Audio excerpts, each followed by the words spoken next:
ഈ മൂർഖനെ ഒരു സാധാരണ മൂർഖനല്ല ട്ടോ. ഈ മൂർഖൻ ചെയ്തതെന്ന് വെച്ച് കഴിഞ്ഞാല് ഒരു പൂച്ചക്കുട്ടീനെ അങ്ങ് വിഴുങ്ങി. ഒരു മൂർഖനൊക്കെ പൂച്ചേനെ വിഴുങ്ങുമെന്ന് ചിന്തിക്കുന്നവർക്ക് ഈ വീഡിയോ ഒന്ന് ഫുള്ള് കണ്ടാൽ മതി ട്ടാ. ആദ്യമായിട്ടാണ് ട്ടോ ഒരു മൂർഖൻ ഒരു പൂച്ചക്കുട്ടിയെ വിഴുങ്ങുന്നത് നമ്മൾ കാണുന്നത്. വീടിന്റെ തട്ടുംപുറത്തുനിന്നേ ഒരു പൂച്ചക്കുട്ടി കരയുന്ന ഒച്ച കേട്ട്. അങ്ങനെയാണ് വീട്ടുകാർ ചെന്ന് നോക്കുന്നത്. നോക്കുമ്പോൾ എന്താ മൂർഖൻ പാമ്പ് പൂച്ചക്കുട്ടീനെ വിഴുങ്ങി നിൽക്കുക. അപ്പോൾ തന്നെ നമ്മളെ സുജിത്തേട്ടനെ വിളിച്ചു. സുജിത്തേട്ടൻ സ്ഥലത്ത് എത്തി ട്ടോ. അങ്ങനെ ഇത് കാണുന്നില്ലായിരുന്നു ട്ടോ. ഈ ആസ്പെറ്റോസിനൊക്കെ സൈഡിൽ ഇങ്ങനെ നിൽക്കുവായിരുന്നേ. ഒരു കണക്കിന് ആ സ്റ്റിക്ക് എടുത്തതിന് പുറത്തിട്ട് കേട്ടോ. അപ്പോഴാണ് കാണുന്നത് കേട്ടോ ഈ വിഴുങ്ങിയിരിക്കുന്നത്. അത് പക്ഷേ ഇഴഞ്ഞു പോകാൻ നോക്കുന്നില്ല, എന്നെ പിടിച്ച് പുറത്തിട്ട് കേട്ടോ. പുറത്തിട്ടപ്പോൾ അതിന് വയറിങ്ങനെ വീർത്ത് കിടക്കുന്നുണ്ട്.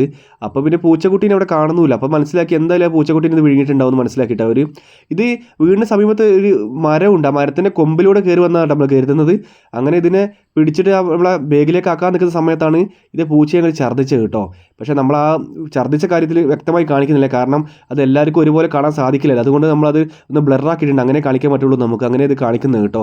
കറക്റ്റ് ആ ബാഗിലേക്ക് ആകാൻ പോകുന്ന സമയത്താണ് ഇതിങ്ങനെ സംഭവിച്ചത്, ഇത് ഛർദ്ദിച്ചത്. അപ്പോൾ ആ പൂച്ചേനെ കൃത്യമായിട്ട് കാണുന്നുണ്ട്. 2 ആഴ്ച മുമ്പും ഈ മൂർഖനെ ഒരു പൂച്ചക്കുട്ടീനെ വിഴുങ്ങിയിട്ട് വീട്ടുകാർ പറഞ്ഞത്. അങ്ങനെ ആ തള്ളപ്പൂച്ച ഈ പാമ്പിനെ പേടിച്ചിട്ട് കുട്ടീനെ തട്ടുമ്പുറത്തേക്ക് മാറ്റിയ, പക്ഷെ അവിടുന്ന് രക്ഷയില്ല, അവിടെ ഈ പാമ്പ് വന്നിട്ട് ആ കുട്ടീനെ വിഴുങ്ങി.